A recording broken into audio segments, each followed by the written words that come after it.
आबा, असं जेवणाच्या ताटावरून का उठून आलात तुम्ही? तुम्ही चला बरं.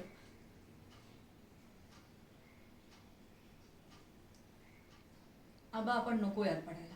हां, तुम्ही चला. आपण का थांबवू मी? काय चुकलंय त्याचं?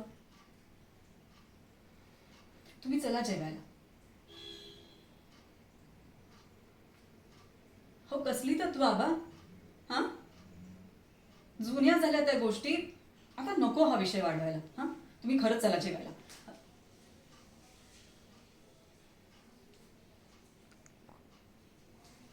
आबा बास. तुमच्या या तत्वांमुळे ह्यांचा जीव गेला. आता माझा जीव गेल्यावर शांत होणार आहात का तुम्ही?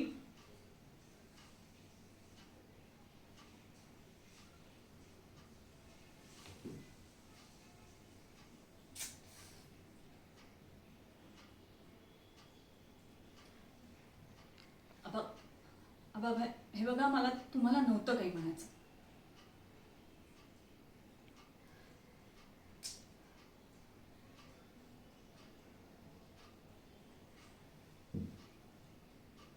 पण आबा, खरंच सांगा, काय मिळालं तुम्हाला या तत्वांमुळे, या आदर्शवादी विचारांमुळे? हा, नाही. हा, खरं तर मिळालं. हो, ही आयती चालून आलेली गरिबी, हे दारिद्र्य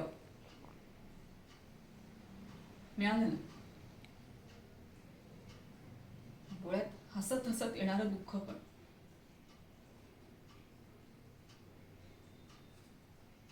आबा, मी या घरात आले होते ना, खूप स्वप्न घेऊन आले. पण तुमच्या सगळ्यांच्या तत्वांमुळे माझी सगळी स्वप्न एका गाठोड्यात बांधली आणि दिली तिकडे आडगडीत टाकून.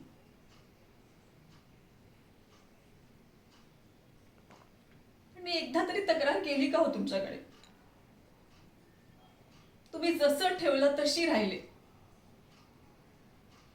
ना कधी दागिन्यांची, पैशाची, अहो, कशाचीच अपेक्षा नाही केली मी.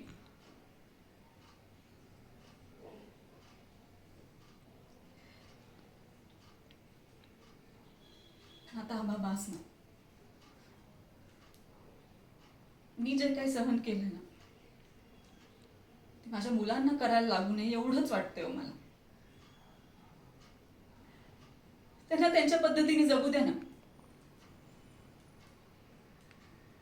आणि जगण्यासाठी पैशाची गरज आहे एवढं आता कळलंय.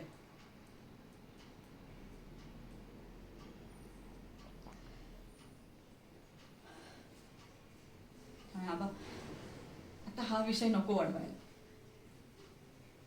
आणि तुमच्याशी वाद घालून माझ्या एका हक्काचा वडीलधारी माणूस मला आता लांब जाताना नाही पाहायचं. खरंच विनंती करते.